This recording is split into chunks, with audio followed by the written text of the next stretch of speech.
Does the gun in your hands mean anything when you are standing only a few steps from a 9-foot creature that could tear a grizzly bear apart? Old hunter Samuel once believed weapons decided who lived and who died in the wilderness, until the day he walked up to a bear trap he had set with his own hands. The nightmare standing before him was a giant Sasquatch, its leg locked inside steel jaws. Every instinct screamed at him to pull the trigger. But the most frightening thing wasn't its massive body. It was what it did next, something no wild beast should have done. It didn't roar. It didn't fight back. It only lowered its head, knelt in the mud, and reached out one giant hand in a plea. Facing those desperate eyes, would you fire and end a legend, or risk your life to save it? Pour yourself a cup of tea and sit here with me to find out. I'm Victor, and if you love stories hidden deep in the darkness of the wilderness, don't forget to subscribe to Bigfoot Sasquatch Stories so we can keep opening the next mysteries together. Before we begin, I want to say this honestly. Tonight's story is a creative work of fiction, inspired by the rich legends of Bigfoot. The characters and events come from imagination, but the emotions and the philosophical questions behind them are deeply real. Samuel Whitaker had set that trap on a cold morning 3 weeks earlier when fog still clung beneath the cedar canopy like smoke that hadn't cleared. He didn't think much about it as he dragged the steel jaws, nearly 40 pounds, through the rotting leaves. He didn't think about pain. He didn't think about the sound of bone being held tight. He didn't think about the possibility that some creature might one day look at him with eyes that knew how to beg. To Samuel, a trap was only a trap. It was a tool of the woodsman, no different from a hunting knife, rope, a compass, an old rifle, and boots worn down at the heels.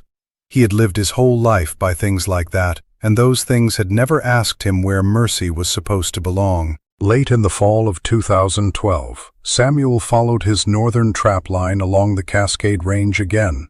He was 62, broad-shouldered but slightly stooped from years of carrying firewood, dragging deer carcasses, raising tents in the rain, and sleeping on cold ground. His gray beard was thick and dry, always carrying the faint smell of pipe tobacco.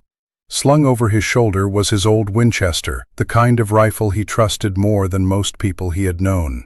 He wasn't the kind of hunter who liked showing off trophies on the wall. He hunted to live, trapped to sell hides, and guarded the forest in the way a lonely man believes he still has value. The Cascades had a heavy kind of beauty that afternoon. The sun had dropped low behind the blue-gray peaks, leaving the last strips of light caught on the pine tops like threads of burning copper. The air was cold and dry, carrying the smell of tree resin, rotting fungus, and ice water from the high creeks. Late-season maple leaves stuck to the mud under Samuel's boots, making small, wet sounds. He walked slowly, in no hurry, because an old woodsman knows the forest doesn't like people who rush. If you want to live long in it, your eyes have to move before your feet, your ears before your eyes, and instinct has to decide before reason gets a chance to ask questions. This trapline sat deeper than the ones he usually checked, curving around a lonely ravine old loggers called Dead Lantern Draw. The name came from the days when a group of miners vanished in a snowstorm decades earlier, leaving behind only a broken oil lantern beside the cliff. Samuel wasn't superstitious. He had heard too many forest stories swollen by liquor, old age, and the imagination of men who sat too long beside stoves. Still, he didn't like this place. The trees grew unusually thick. Black rocks jutted from the ground like the spine bones of some ancient animal, and sound, even in daylight, always seemed to be pulled down into the hollow. He passed the first trap and found it empty, the bait picked clean by mice or crows. The second trap had been tipped sideways by a small bear, but it hadn't caught anything. Samuel knelt, reset the spring, muttered a curse at the weather, then marked the tree with his knife. His hands were still steady, but the knuckles had started to ache whenever the cold changed. At 62, he knew he couldn't do this work forever.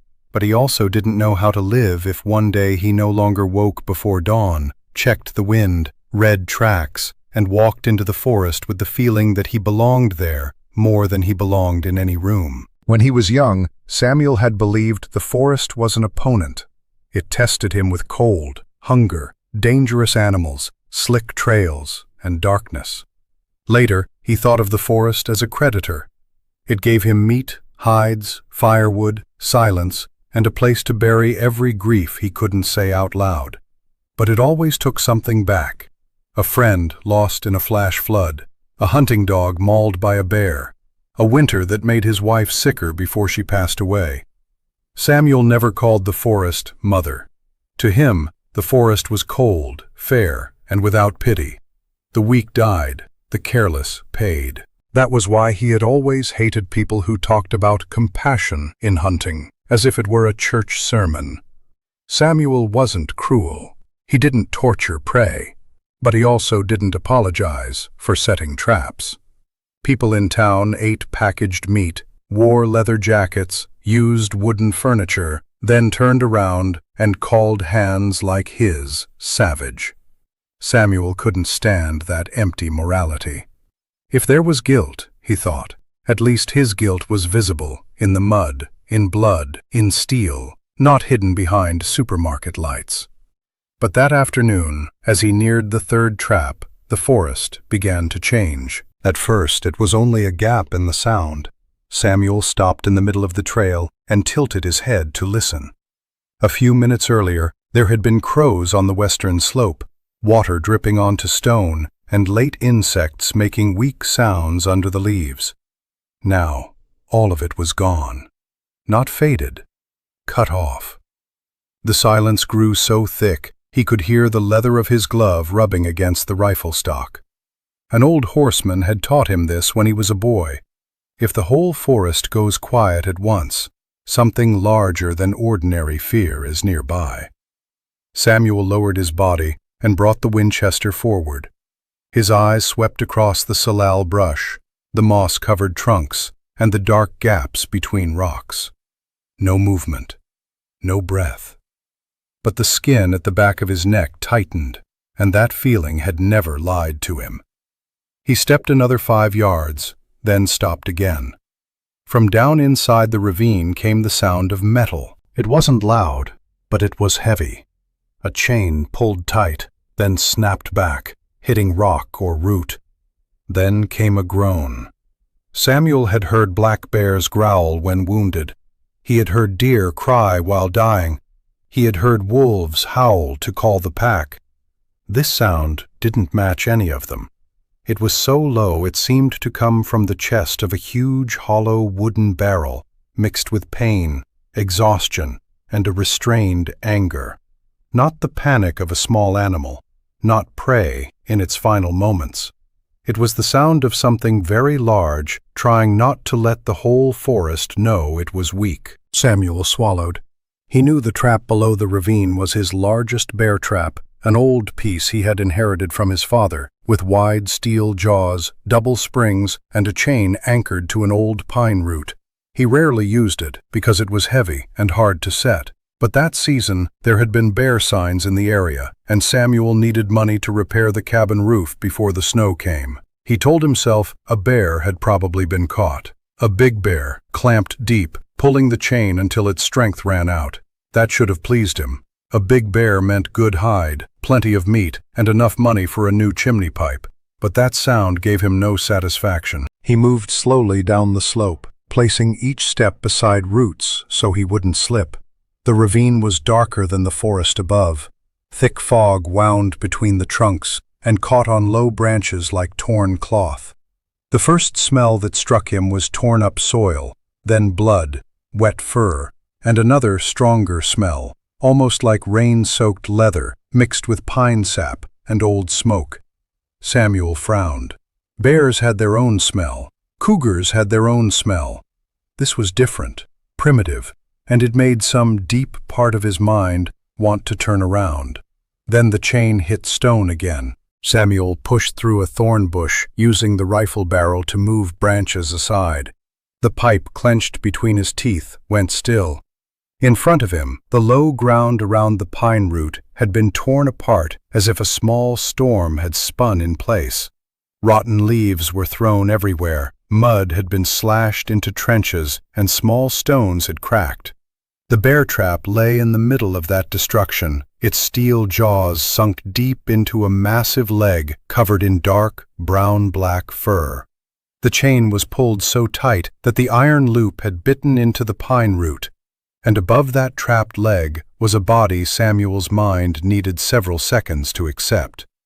It wasn't a bear. The creature caught in the trap was half sitting against a slab of rock, one hand braced on the ground, the other wrapped around the trapped leg. It was tall, even while collapsed.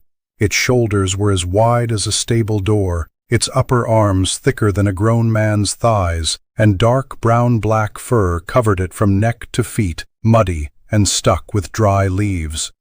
Its chest rose and fell with deep breaths, heat steaming into the cold air. Its head was large, its forehead sloped, its jaw broad, but the face wasn't fully animal. Something in the lines of it came too close to human, and that closeness was more frightening than any claw or fang. Samuel's pipe fell from his mouth into the mud. He jerked back one step and raised the rifle faster than thought. His mind fired off broken words. Impossible. Man in fur. Standing bear. Forest devil. Sasquatch. He had heard that name all his life, from drunks at the Red Mill, from cheap papers, from ranger gossip when they thought no one was listening. He had laughed at it. He had said if Bigfoot really lived in the Cascades, he would have seen tracks long ago. And yet now, a creature about 9 feet tall was breathing hard in front of him, held to the earth by his own trap. It lifted its head. Its eyes were dark amber, deep, wet with pain, but not wild with madness. Samuel had expected blind savagery. That would have been easier. If it roared, if it lunged, if it were only a monster caught in steel, he could pull the trigger and turn everything into a survival story. But those eyes locked onto him with an awareness far too clear. It looked at the rifle, then at Samuel's face, then down at the steel jaws clamped around its leg. Not like an animal looking at a strange object, like a being that understood the relationship between weapon, pain, and the one who had caused it. Samuel felt his throat dry out. The rifle suddenly weighed more than it ever had. He saw blood soaking through the fur on the creature's lower leg, dripping into the mud in black streaks. The steel jaws had bitten deep, but they hadn't crushed the bone, at least not yet. It had struggled long enough to tear up the ground around itself, but not enough to escape. If he left it there through the night, blood loss, cold, and exhaustion would kill it. If he fired, maybe he would live. If he stepped closer, one swing of its arm could break his neck like a dry branch. The creature made a low sound. Not a roar, not a howl. It sounded like breath forced through stone. Samuel stepped back another half pace, his finger touching the trigger. The forest stayed completely still, as if every tree were waiting to see what shape he would take in this moment. He had set the trap to catch an animal, but somehow that trap had caught a question he had never dared to ask. If the thing in your power knows pain, knows fear, and looks at you like a being with a soul, can you still call it prey? Far away, a crow called once and went silent, as if the whole forest knew the next moment would decide the fate of the creature in the mud, and whatever human part still remained in Samuel. Samuel stood motionless, his breath turning white in front of him. Below him, the bear trap groaned again when the giant creature tried to shift its leg. That metal sound rang through the hollow, sharp, cold, cruel, and familiar. But for the first time in his 62 years, Samuel didn't hear it like a tool of survival. He heard it like the hinge of a moral door opening with rusted metal. And on the other side of that door, a 9-foot Sasquatch was trapped in the mud, looking at him not with the eyes of a monster, but with the eyes of a living being, waiting to see whether the human before it still knew mercy. The Winchester was tight in Samuel's hands. the barrel trembling slightly with the heartbeat hammering inside his chest. He had aimed at bears, wolves, and a cougar that once stalked his hound behind the cabin. But never had the rifle felt so familiar and so strange at the same time. Before him was no ordinary animal backed into a corner. It was a creature nearly 9 feet tall, heavy as a living tree trunk, its lower leg caught in steel jaws, yet still large enough to turn a 62-year-old man into a pile of broken bones if it chose to swing its arm. Samuel's reflex told him to back away. All his years in the woods, every scar on his hands, every morning he had found claw marks near bait, screamed inside his head that a wounded wild animal was the most dangerous thing there was. A healthy animal might leave. A hungry animal might be distracted. But a creature in pain, held down, convinced death was close, would trade everything to drag the thing in front of it down too. Samuel knew that. He had once seen a deer caught in a stone fence kick his hound's jaw broken.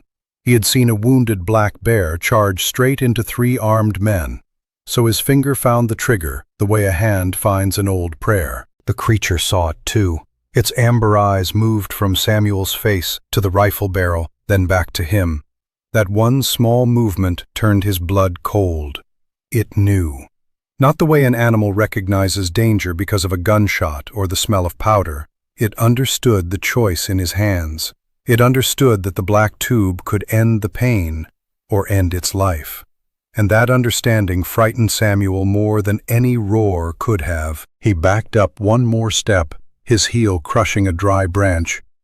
The small snap echoed in the ravine, like the first shot of a war that hadn't begun. The Sasquatch twitched its shoulder, but it didn't lunge.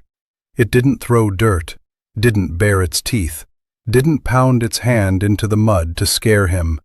Instead, it held its position, heavy breaths rising in white clouds before its fur-covered face.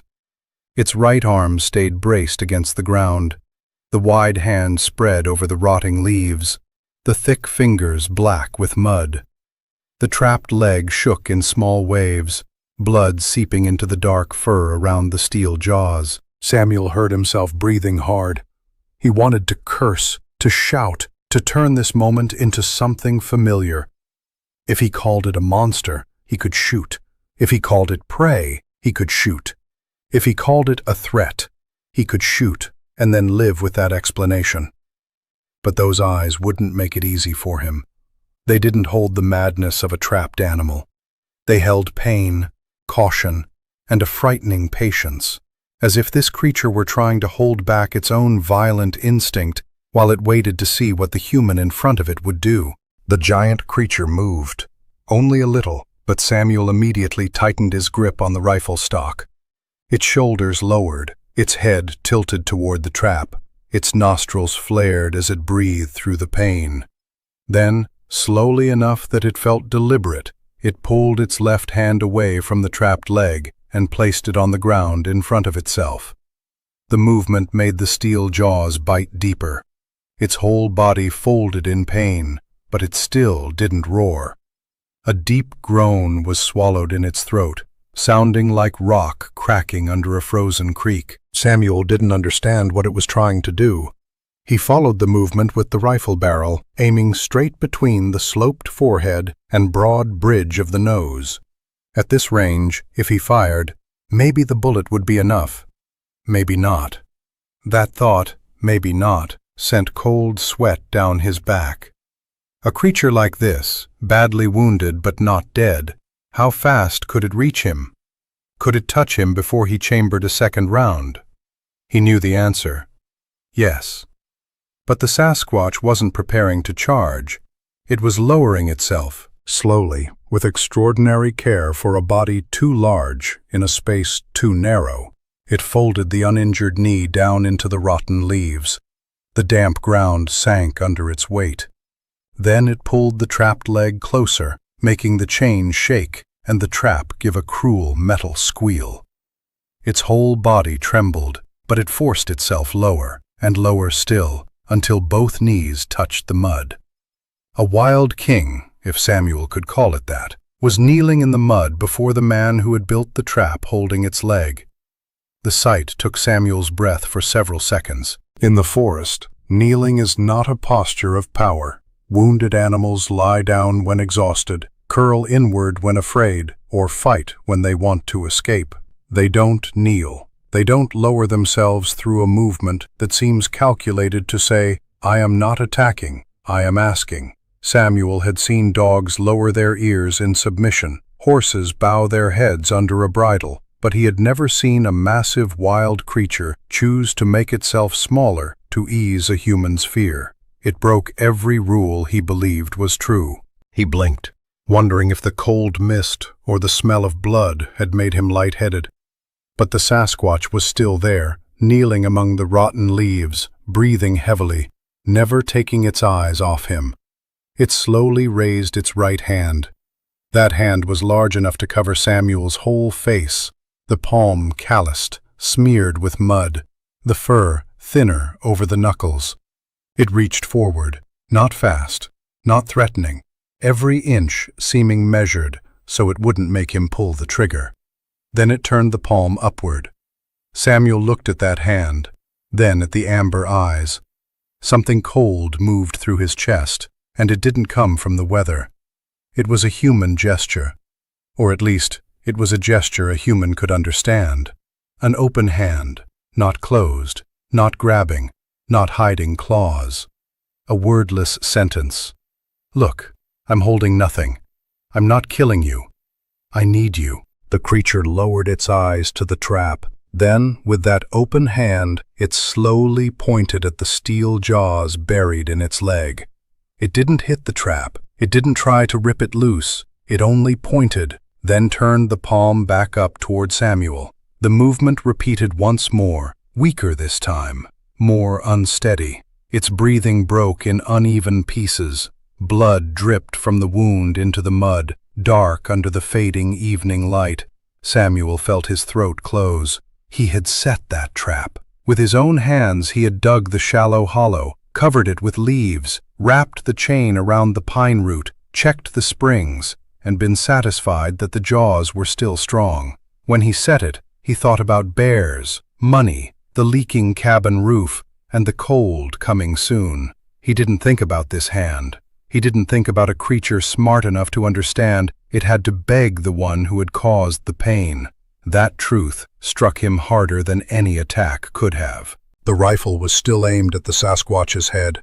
Samuel knew that one wrong second of softness could get him killed, but something else was aimed at him now, more silently.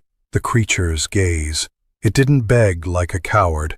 It begged like a wounded king, accepting that its strength couldn't save it from human steel. It didn't hand Samuel power over it. It handed him one chance not to become the worst thing the forest knew about mankind. Samuel swallowed. "God," he whispered, his voice so rough even he could barely hear it. The Sasquatch tilted its head slightly at the sound.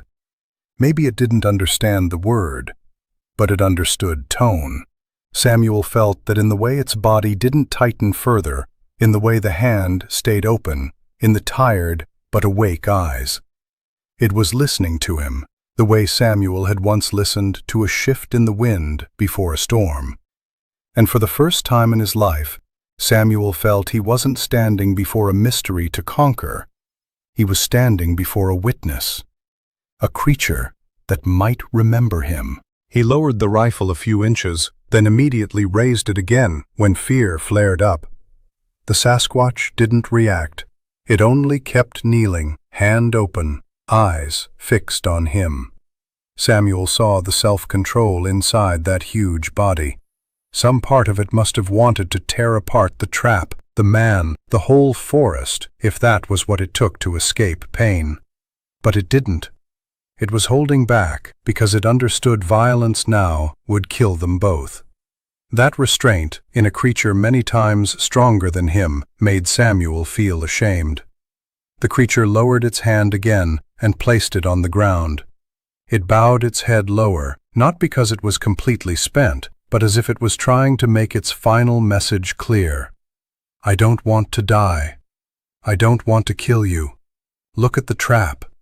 "Look at me." Samuel's eyes stung from the wind, or from something he didn't want to name. He saw his hands shaking on the rifle stock. Not from age, not from cold.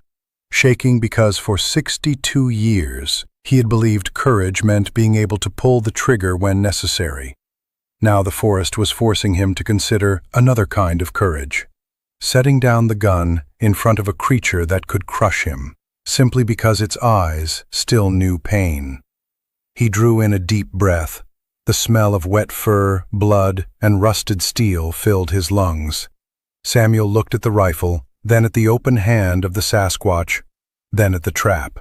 He understood this moment no longer belonged to hunting. It was no longer man and animal, no longer trapper and prey. It was a judgment without a judge, where the old forest waited in silence to see whether a man who had lived by steel could choose mercy over fear. Samuel slowly lifted his finger off the trigger. That small motion made his whole body tighten. The Sasquatch saw it. Its amber eyes moved almost imperceptibly, following his hand. Samuel kept the rifle barrel pointed toward the ground, very slowly, slower than he had ever approached a panicked horse. He didn't dare breathe hard, didn't dare turn his back, didn't dare fully trust. But the barrel had left the creature's forehead, and the air between them changed at once. Samuel spoke the way he might speak to an injured horse, though he knew this was far beyond any animal he had ever known. "Don't make me regret this." His voice cracked halfway through. He stepped back half a pace, not to run, but to find a flat patch of ground. Then he bent down very slowly and set the Winchester against the base of a tree about 6 feet from him. The sound of wood touching bark was small, but to Samuel it sounded like a door locking behind him. From that moment on, if the creature changed its mind, he wouldn't be able to shoot in time. The Sasquatch didn't move. Samuel straightened again, both hands open at chest height. He didn't know why he did it. He only knew open hands were the only language the creature had just used with him. Maybe it understood. Maybe it didn't.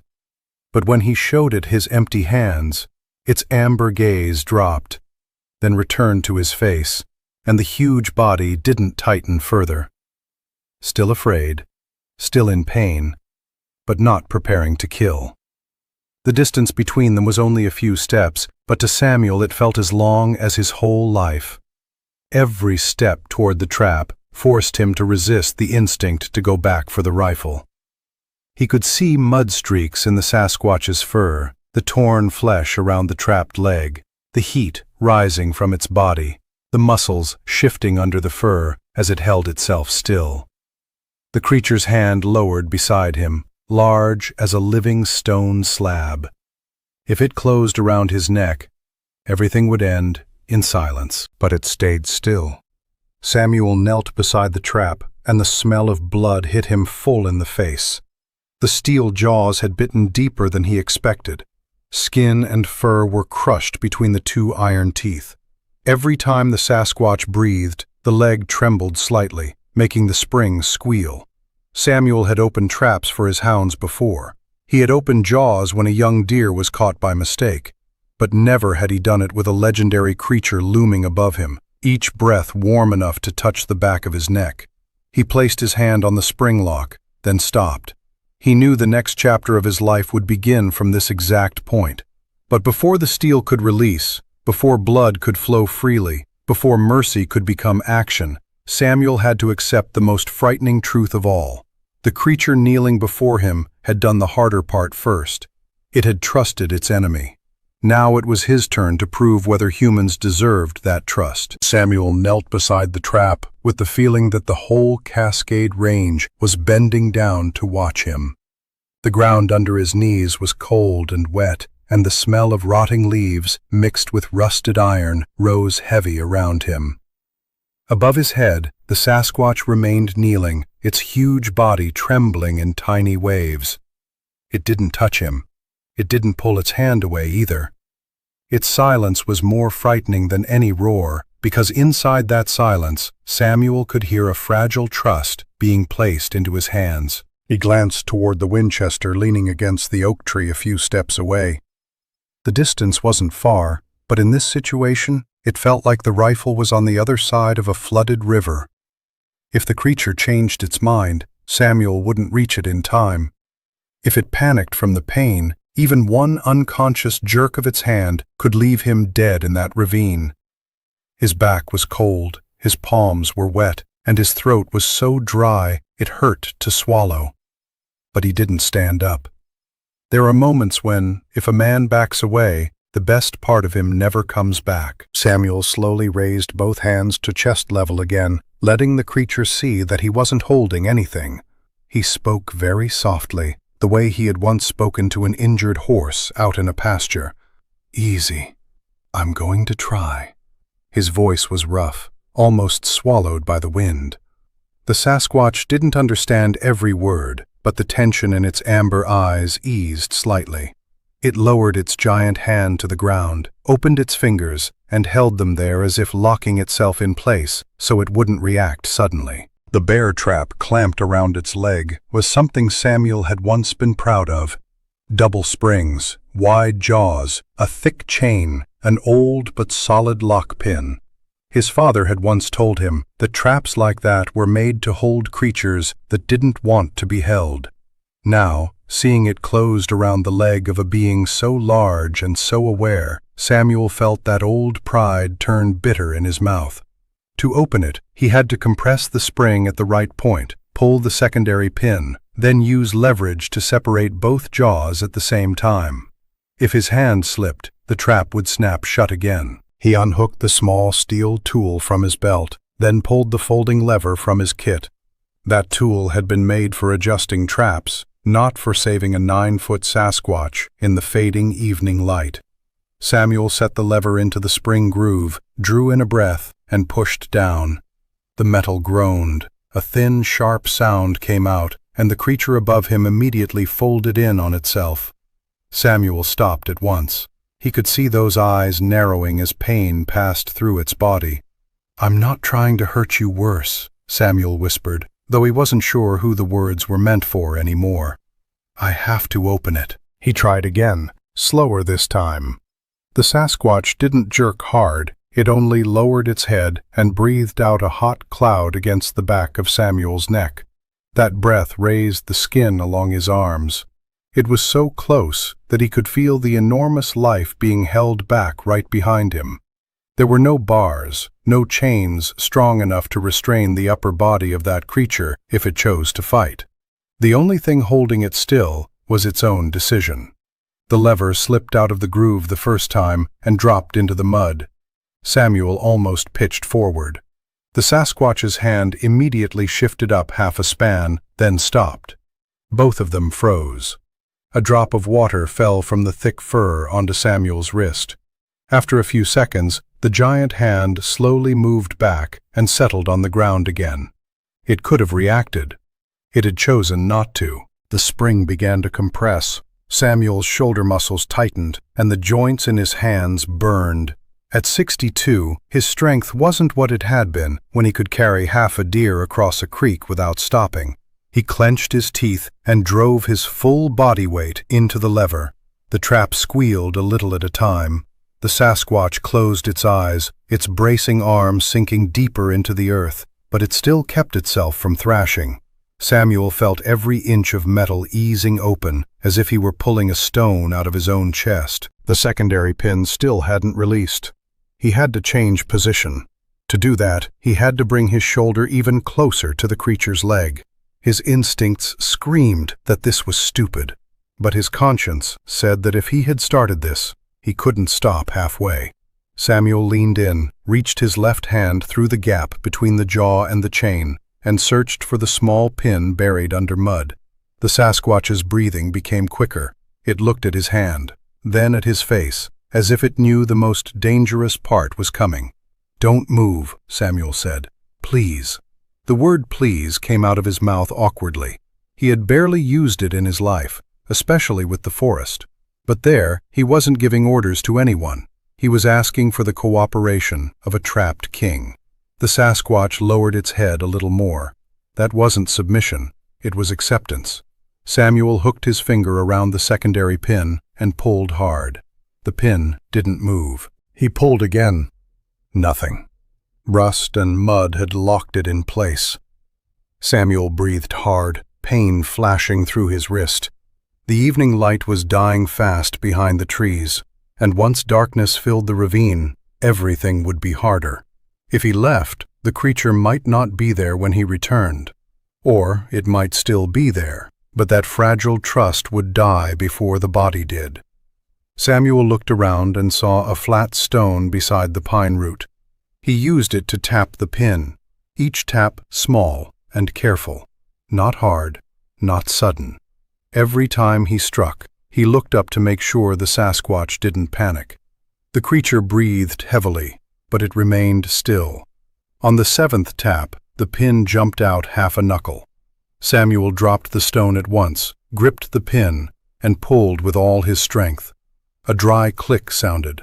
The spring released a little more, but the jaws still hadn't opened far enough. Now he had to use both hands on the main lever. That meant for a few seconds he wouldn't be able to protect himself, step back, or do anything except press his whole body close to the creature. Samuel slowly lifted his head. The amber eyes were watching him. Not pleading now, not commanding, only waiting. Samuel suddenly remembered something his wife, Ellen, had once said beside the fire. "One day, Sam, you'll have to choose whether you're the man who keeps the forest or just the man who takes from it." Years later, those words came back like a voice rising from old smoke. He placed both hands on the lever. "All right," he said, his voice nearly breaking. "Now." Samuel drove his full weight down. His back muscles pulled tight, his knees sank deeper into the mud. The trap shrieked, the spring compressed, and the two steel jaws shuddered. The Sasquatch braced itself, head bowed close to the ground, a deep sound coming from its chest, but never breaking into a roar. Samuel shouted from the strain, not from fear, because he needed to push just a little farther.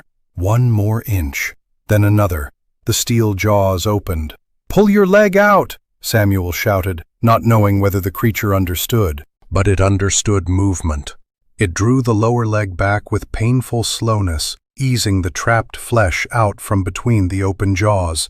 When the leg came free, Samuel let go of the lever and fell backward into the rotting leaves. The trap snapped shut with a hard, metallic crack, biting into the empty space where the leg had been only a second earlier. That sound rang like a warning that had come too late. Samuel lay there gasping, staring up at the darkening sky between the branches. He was still alive. So was the creature. For a few seconds, neither one moved. Then the Sasquatch slowly pulled its leg toward itself. It didn't cry out. It only breathed in deep, heavy rhythms. Samuel pushed himself up on one elbow, and instinct made him look for the rifle again. But the Winchester was still at the base of the oak, far away and useless. In front of him, the giant creature set its hand against the ground and began pushing itself upright. It moved slowly because of the pain, but every inch it rose made Samuel feel smaller. First the shoulders, then the back, then the entire massive body lifted out of the shadowed ravine. It stood upright, nearly 9 feet tall. The Sasquatch blocked what little sunset remained behind it. Its dark brown-black fur was raised with mud and mist. It set the injured foot lightly on the ground, not putting full weight on it, but its body was still as steady as an old tree. Samuel sat in the mud and looked up, his neck stiff. Every reason to be afraid returned at once. Now it was free. Samuel didn't beg, he only sat still, both hands open on his knees, the way the creature had done before him. The Sasquatch looked down at the trap, now snapped shut. It looked at the pine root, the chain, then at Samuel. Its amber eyes were still deep and unreadable, but the panic of pain inside them had settled. It took a small step toward him. Samuel didn't move. The ground trembled faintly beneath that massive foot. The creature bent down and extended its great hand toward Samuel. He held his breath. The hand stopped only a few inches from his shoulder. It didn't strike him. It only passed through the air slowly, then settled on the ground beside him. It wasn't an attack. It was almost an acknowledgement. Then the Sasquatch lowered its head. Not deeply. Not like a defeated thing. It only dipped its chin for a moment, long enough for Samuel to understand that it wasn't an accident. A nod, rough but clear.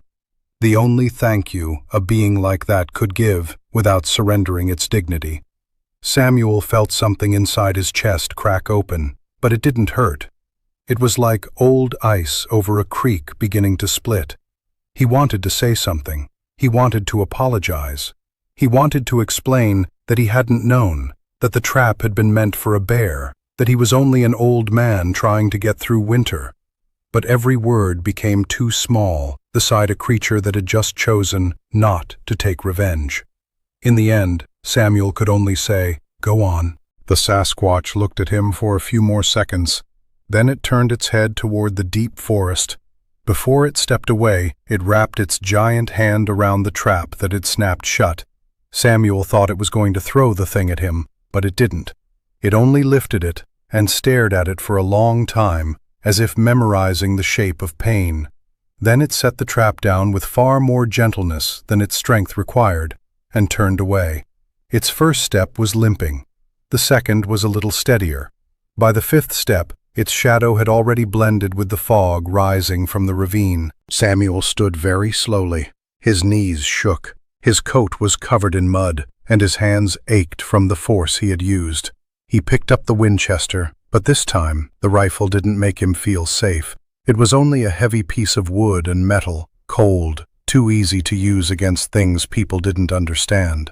He looked toward the place where the Sasquatch had vanished. Fog sealed the spaces between the trunks, but he could still see a few huge footprints pressed into the mud, each one far apart, leading deeper into darkness.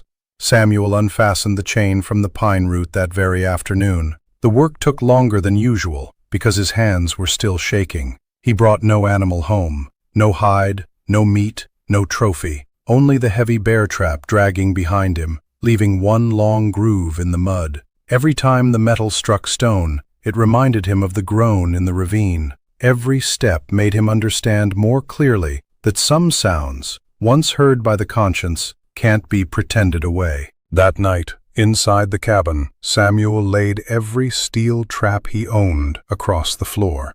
Small traps for foxes, medium traps for coyotes, large traps for bears.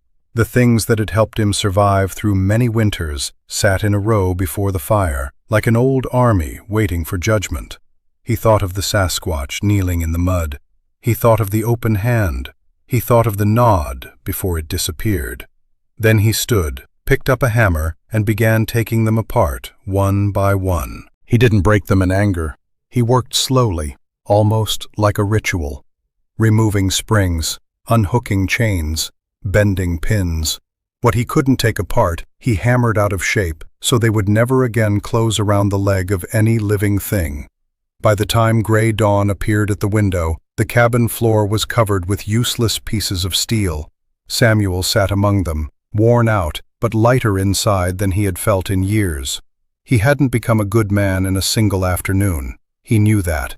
But he had crossed a boundary, and behind him, the old self that once believed it had the right to hide pain beneath rotten leaves was no longer whole. From that day on, Samuel still walked the woods and still carried a gun, because the Cascades didn't become gentle just because of one miracle. But he no longer pointed the barrel at every movement. He learned to look longer, listen more carefully, and keep in his heart the image of the 9-foot king who had knelt down and given a human being the chance to be merciful. 8 months after that afternoon in Dead Lantern Draw, Samuel Whitaker was no longer the man who used to drag steel traps through the forest with the same old indifference. Winter had come down over the Cascades like a white wall, covering the roof of his cabin and bending the cedar branches under the weight of ice. The broken trap pieces had been buried behind the woodshed, deep under the frozen ground, like a part of his life he no longer wanted to see. Samuel still went into the forest. A 62-year-old man couldn't erase a lifetime of instinct among trees because of one decision. But the way he walked had changed. He no longer read tracks only to know which animal was worth hunting. He read them the way a person reads letters left behind by living beings that had passed before him. Rabbit tracks, deer tracks, wolf tracks, each told a different story. Every print used to be an opportunity. Now, each one was a reminder. Still, the Cascades didn't grow kind just because Samuel had changed. In February 2013, a hard freeze rolled down from the north, bringing snowstorms that could erase a trail in minutes. Wind screamed through the ravines like a distant train whistle, and for days the sky held a heavy lead color. Samuel lived alone in his cabin, with only his old hound, Buck, for company. Buck had been with him nearly 11 years, with a silver muzzle and scarred ears, but every evening he still trotted to the forest edge to sniff the wind. The afternoon Buck disappeared began like any ordinary day. Samuel was splitting firewood behind the cabin when he heard the dog bark 3 short times at the edge of the trees. It wasn't a happy bark. It was sharper, more uneasy, as if Buck had caught an unfamiliar scent. Samuel leaned on the axe and looked through the snow-covered pines. "Buck!" he called. The dog didn't come back. It barked once more, then ran between the trunks and vanished into the thin white mist rolling down from the mountainside. In the past, Samuel might have let him go. An old hunting dog knew the way home. But after the day with the Sasquatch, he no longer treated any call from the forest as a small thing. He pulled on a heavy coat, took a flashlight, a compass, a small first aid kit, and the Winchester. He used the rifle less now, but in a Cascade winter, walking out empty-handed wasn't mercy, it was arrogance. Before leaving the cabin, he glanced at the place where the steel traps used to hang. Buck's tracks were still clear in the fresh snow. Samuel followed them down the eastern slope, through a low stand of fir, then toward the dry creek bed. The sky darkened faster than he expected. He called Buck's name again and again, but the wind tore his voice apart between the trees. Sometimes he thought he heard the dog's collar clicking somewhere ahead, but every time he stopped, the forest answered only with the soft fall of snow. About 1 hour later, Samuel found the first sign that made him uneasy. Buck's tracks tangled near a crushed bush, and beside them were fresh wolf prints. At least 4 animals had passed through, maybe more, their steps overlapping into a messy patch. Samuel knelt and touched the edge of one print with his glove. The snow inside it was still sharp. They hadn't gone far. He looked toward the dark forest and tightened the strap of his bag. Buck was old, slow, and couldn't run long if a wolf pack followed him. Samuel had lost many things to the forest, but Buck was the last piece still tying him to his old years. That dog knew the way back to the cabin, knew how to sleep beside the stove when the snow was deep, knew how to rest his muzzle on Samuel's knee on nights when Ellen was gone and the house felt too quiet.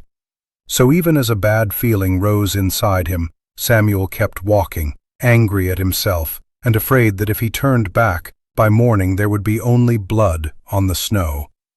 He moved faster now, but more carefully. The wind strengthened. Snow blew sideways, sticking to his eyebrows and beard. The old trail disappeared behind him within minutes, forcing Samuel to rely on his compass and his memory of the slope. He knew this area wasn't far from Dead Lantern Draw, but winter turned every piece of ground into something else. Flat stone became a sliding trap. Small holes became deep pits. Snow-covered branches could hide empty space below. He reminded himself to slow down. Then he heard it, a weak whine from below the ravine. "Buck!" Samuel shouted. The answering sound was thin, as if buried under a blanket of snow. He left the safe route and started down a slope covered with frozen leaves beneath a thin crust of ice. The first 5 steps held. On the 6th, his right foot landed on a snow-hidden slab of rock. The stone slipped. His whole body tipped sideways. He reached for a root, but his glove slid over wet bark. The world tilted, the white sky flipped toward the ground, and Samuel fell over the edge of the slope. He didn't fall as far as a nightmare, but far enough to make pain flare through his body. His back struck a mound of earth, his shoulder scraped stone, and his left foot caught in a gap between two roots before he stopped at the bottom of a narrow wash. For a few seconds, he heard nothing but wind and his own heartbeat. Then pain exploded in his left ankle, hot and sharp, running straight up toward his knee. Samuel clenched his teeth and tried to turn the foot. The ankle wasn't broken, he thought, but it was badly sprained. Even moving it made cold sweat break across him. The Winchester lay a few feet away, half buried in snow. The flashlight was still there, but the glass had cracked. The first aid kit was caught on a small bush, lucky enough not to fall farther into the ravine. Samuel crawled toward it, inch by inch, pulled it back, and leaned against the rock. He called for Buck again. Only the wind grew stronger, the snow thickened, and the last light of evening drained out of the openings between the trees. Samuel wrapped the ankle with a bandage, moving slowly because his hands were shaking. He knew the situation was bad. The cabin might be a little over 2 miles away in a straight line, but between him and home were snow slopes, rock cuts, dark forest, and a storm growing stronger. If he stayed, the cold would take his strength one piece at a time. If he tried to move, he might fall again. He turned on the flashlight, and the weak yellow beam pushed into the spinning snow, reaching only a few yards ahead. He tried to climb the slope. As soon as his left foot took weight, the pain made his knee buckle. Samuel grabbed a root, gasping, then had to slide back down into the wash. But when he thought of Buck, the anger faded. That old dog had followed him through too many seasons to be left in the dark. Samuel lifted his head and tried to call again. The wind swallowed Buck's name right off his lips. Night fell completely around 6:30. The temperature dropped fast. Snow gathered on Samuel's shoulders, slipped into the cuffs of his gloves, and slowly numbed his toes. He found a small rock hollow that blocked some of the wind, dragged himself into it, and leaned his back against the stone. The rifle lay across his lap. He checked the cartridges, then remembered he had only 2 rounds in his coat pocket, after firing a warning shot a few weeks earlier to chase off a cougar near the cabin. The forest doesn't need many mistakes. It only needs one mistake at the right time. The first howl came when the sky was black. It came from the left side of the mountain, long, thin, and cold.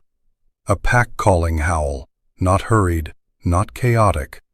Samuel lifted his head, every muscle in his body tightening. A second howl answered from behind the wash, then a third, lower and closer. He turned off the flashlight at once and let the dark swallow him. His heart beat so hard he was afraid the wolves could hear it.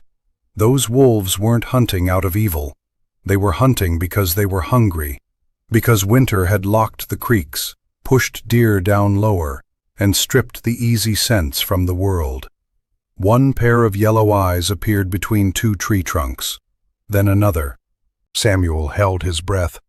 The eyes caught the faint light of snow and clouded sky floating low in the dark.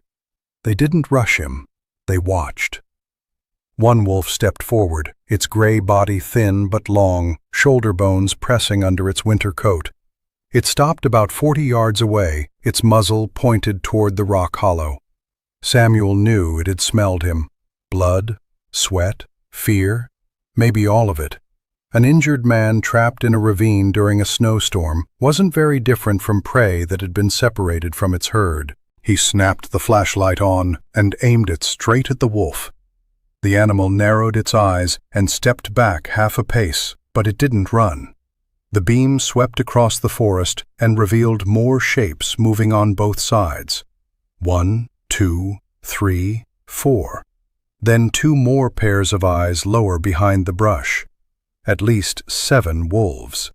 Samuel felt his stomach sink.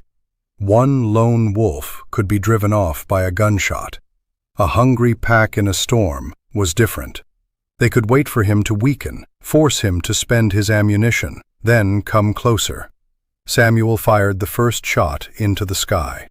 The blast struck the ravine walls and came back through the rock, knocking snow from several branches. The wolves scattered at once, disappearing behind the trees. For a few seconds, the forest went quiet again. Samuel breathed out, his hand still holding the rifle up. He knew that shot hadn't solved anything.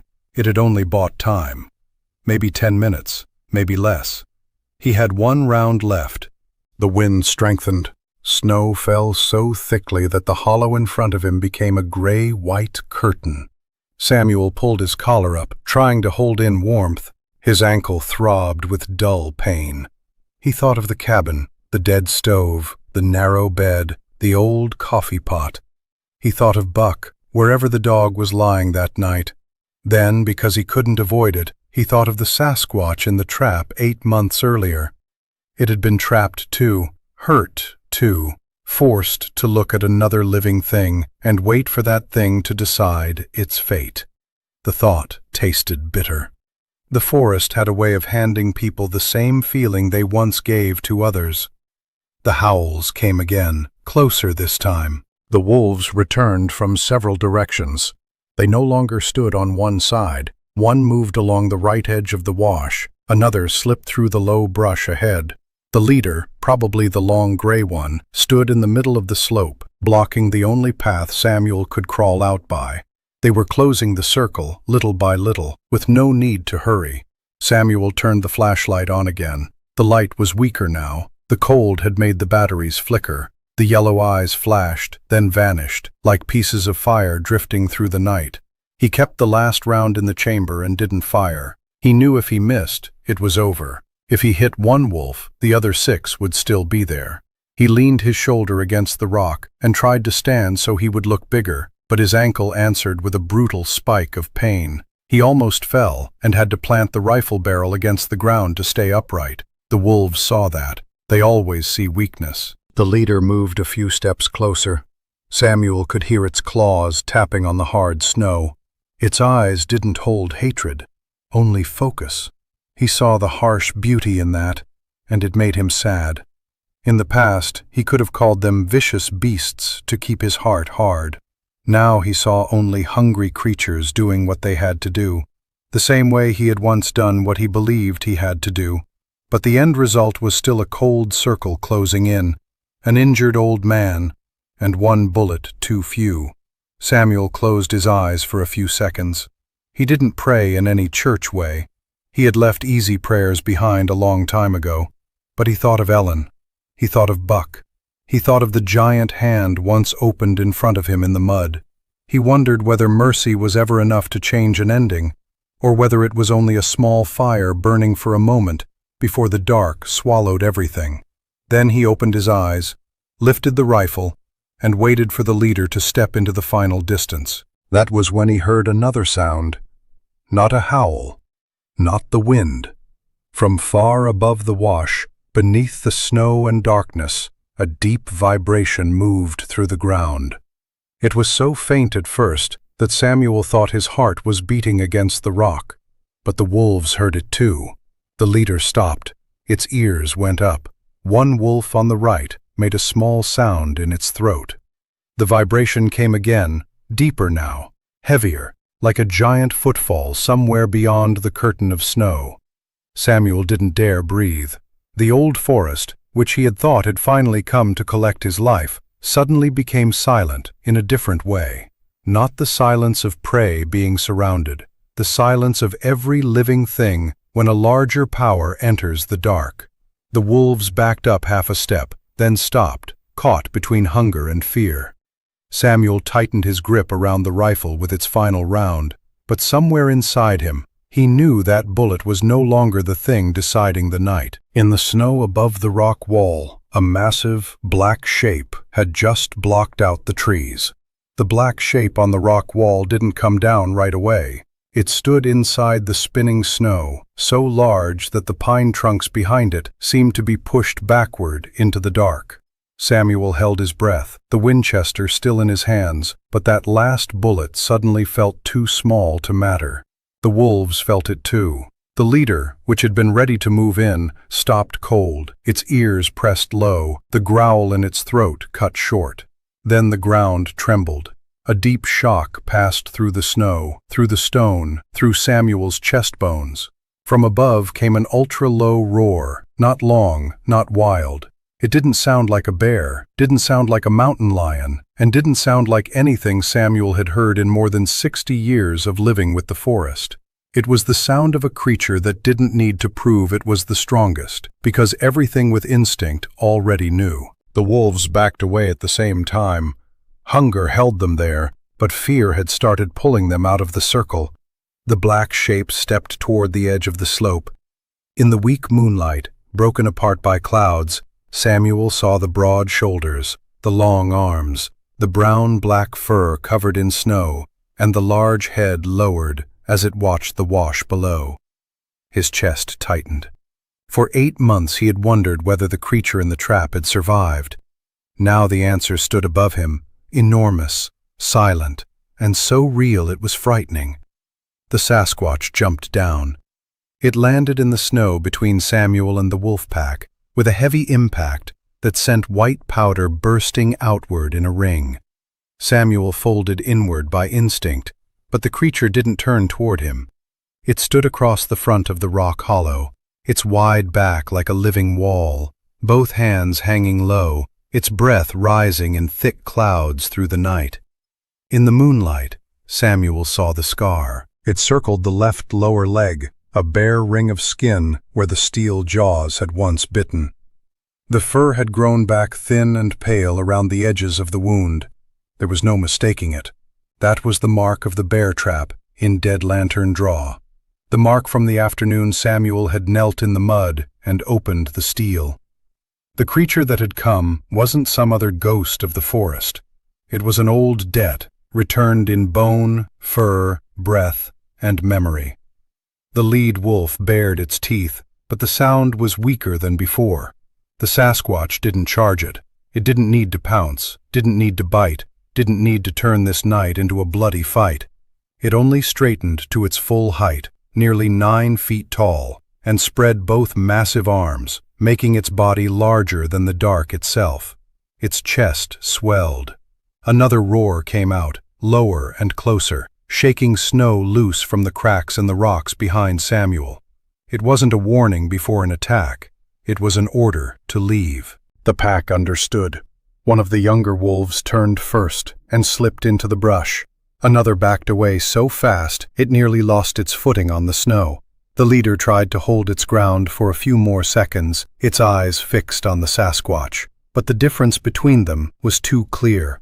The forest had placed a hungry hunting pack and a giant guardian on the same scale, and the scale had tipped at once. The Sasquatch stamped 1 foot into the ground. Snow exploded around it. The sound struck the night like a tree breaking. The leader lowered its tail, turned sharply, and fled. Within a few breaths, the yellow eyes vanished into the dark forest. The sound of paws faded, the howls died somewhere far away, and the snowstorm swallowed everything. Samuel still sat in the rock hollow, the rifle sliding from his hands into his lap, his whole body frozen, but not from the weather. The Sasquatch stayed still until it was certain the wolves had gone far enough. Then it turned back. Samuel thought he might see rage in those eyes, but the amber gaze held only stillness. And inside that stillness was recognition, memory. A deep pause, like the forest itself, where actions didn't need to be explained with words. Samuel tried to stand, but the pain in his ankle made him collapse back down. The Sasquatch looked at his leg, then at the pain tightening his face. It stepped closer once. Samuel went rigid. The creature stopped, as if it understood how fragile the space was between gratitude and raw power. It didn't touch him. Instead, it turned its body and pointed toward a gentle slope behind the wash. Through the snow, Samuel recognized a white opening between the trees, a less rocky rise leading toward the higher ground to the east. Farther beyond it, if his memory wasn't betraying him, that route could lead to the old ranger road. The Sasquatch looked back at him, then pointed again. Samuel let out a rough laugh that almost broke into a sob. "Now you're showing me the way too?" The words blew apart in the wind, but the creature seemed to understand the feeling behind them. It placed one large hand against its own chest, where its breath rolled out in smoke, and tapped once. Then it bent down and touched the scar on its left leg very lightly. Samuel understood. He had opened the trap. It remembered. Not in words, not in moral lessons, in something older, a life debt. The Sasquatch stepped back several paces, but it didn't turn its back completely until Samuel dragged himself out of the rock hollow. He used the Winchester as a walking stick and forced himself upright through clenched teeth. Every step up the slope sent pain through him, but he no longer felt completely alone. The giant black shadow moved parallel to him at a distance, appearing and disappearing between the trunks, not carrying him, not letting him lean on it, only making sure nothing else came close. Near midnight, Samuel reached the top of the slope. Beneath the falling snow, he saw the old paved road, faint as a black river cutting through the white forest. When he turned back, the Sasquatch stood at the tree line. Snow covered its shoulders, turning its brown-black body into part of the night. Samuel wanted to say thank you. He wanted to say that since the day in Dead Lantern Draw, he hadn't been the same man. But every word felt too small. He only lowered his head. This time, Samuel was the one who bowed. The Sasquatch watched him for a long moment, then lowered its chin slightly, exactly as it had 8 months earlier. After that, it turned and walked into the forest. A few seconds later, its shape dissolved into the snow, leaving nothing but giant footprints that the storm quickly began to erase. Samuel made it another 400 yards before his leg gave out. He tucked himself behind a fallen tree beside the road and used the flickering flashlight to signal whenever he thought he heard an engine in the distance. Near dawn, a county rescue truck patrolling after the storm spotted the weak, blinking light near the roadside. They found Samuel almost spent, his ankle swollen badly, his lips purple from the cold, but still awake enough to say his name and the location of his cabin. When one of the rescuers asked him how he had made it up to the road with a leg like that, Samuel looked toward the forest. The pines stood still in the gray morning light. He could have told the truth, but that would have brought cameras, guns, crowds, and questions that should never be carried into the woods. Samuel only said, "I followed a slope." 3 days later, Buck came back to the cabin. The old dog appeared at dusk, thin but alive. He pushed his muzzle into Samuel's hand, then lay down under the porch as if nothing had happened. Samuel sat beside him for a long time, looking toward the tree line as it darkened. He didn't know where Buck had hidden, and he didn't know whether the Sasquatch had anything to do with the dog finding his way home. Some secrets don't need to be dragged into the light to be real. That spring, Samuel took down the rifle rack in the cabin. He still kept the Winchester, but he locked it in a cabinet and used it only when he truly needed to defend himself. He quietly began reporting the locations of old traps that other men had left behind, guiding conservation officers to remove steel snares, jaw traps, and poisoned bait. He didn't tell them about the Sasquatch. He only said he was old, he had seen enough pain, and the forest didn't need any more steel jaws hidden under leaves. Years later, when Samuel recorded this story and sent it to his grandson, his voice had grown weaker, but every word was still clear. He said, "Mercy doesn't always come back to save you. Don't spare a life only because you hope it will one day spare yours. Spare it because, in that moment, you still have the ability not to do the cruel thing. If there is any kind of debt in the forest, it isn't written on paper. It lives in the memory of soil, snow, and eyes that know how to look back. And if one night in the Cascades you hear a deep roar that makes an entire wolf pack fall silent, maybe it isn't the sound of a monster.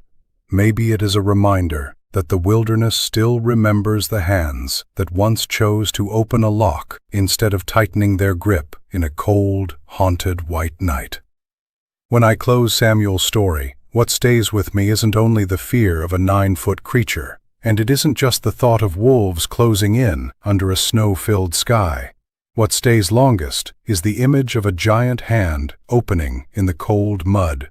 A creature people still call a monster didn't choose to roar, didn't choose to grab the man who had set the trap, but chose to kneel, lower its gaze, and place its life inside Samuel's mercy. That is the detail that takes this story beyond a strange encounter in the Cascade Woods. It leaves us with an uncomfortable question. When we have the power to hurt a life weaker than us, how do we use that power? Samuel entered the forest with a rifle, with the experience of an old hunter, with the belief that steel traps were only tools for survival. But that trap turned around and tested him. It forced him to see the consequences of an old habit, not through numbers, not through theory, but through the amber eyes of a being in pain, still aware enough to beg. I think what changed Samuel wasn't fear. If it had only been fear, he would have pulled the trigger. What changed him was the Sasquatch's restraint. Try to imagine that kind of body, huge enough to make a grown man disappear in seconds, holding back every instinct so it wouldn't make the person in front of it panic. Real strength sometimes isn't the ability to crush what is weaker. It is the ability to stop at the right moment. In that moment, the Sasquatch carried more dignity than many humans who have ever brought a gun into the woods. And 8 months later, that debt returned in the quietest way. No promise, no ceremony, no warning sign. Only a snowy night, an injured old man, one final bullet, and wolf eyes moving closer. When Samuel thought the old forest had finally come to take his life, the very creature he once freed stepped out of the darkness. It didn't come for revenge. It didn't need to prove anything. It simply stood between Samuel and death, using its presence to tell the forest that the debt had been remembered. In nature, the ability to remember kindness isn't a strange idea. We know elephants can remember for a very long time the individuals who helped or threatened them. Chimpanzees, dolphins, crows, and many species with complex social lives also show the ability to recognize, learn from, and respond to the behavior of others. If those creatures can carry memory of goodwill, then, in the imagined world of this story, it doesn't feel unreasonable that an intelligent Sasquatch would remember the man who once opened a trap for it. In fact, it makes the story feel more human, because gratitude doesn't need language in order to exist. The thing worth thinking about is that Samuel wasn't saved because he was a perfect man. He had set traps. He had lived by tools that caused pain. But in the decisive moment, he chose differently. Maybe the forest doesn't demand that human beings be completely clean. Maybe it only waits to see whether, when the truth is right in front of us, we have enough courage to change. So if you were Samuel, would you lower the gun? Would you step close to a 9-foot creature, knowing that one mistake could cost you your life, just to free it from a trap made by human hands? Leave your thoughts in the comments. If this story touched you, subscribe to Bigfoot Sasquatch Stories so we can keep stepping deeper into the secrets of the wilderness. Because sometimes, the most frightening thing isn't outside in the forest, it is inside the choice we make. I'm Victor, reminding you that the forest is never truly empty. I'll see you in the next story.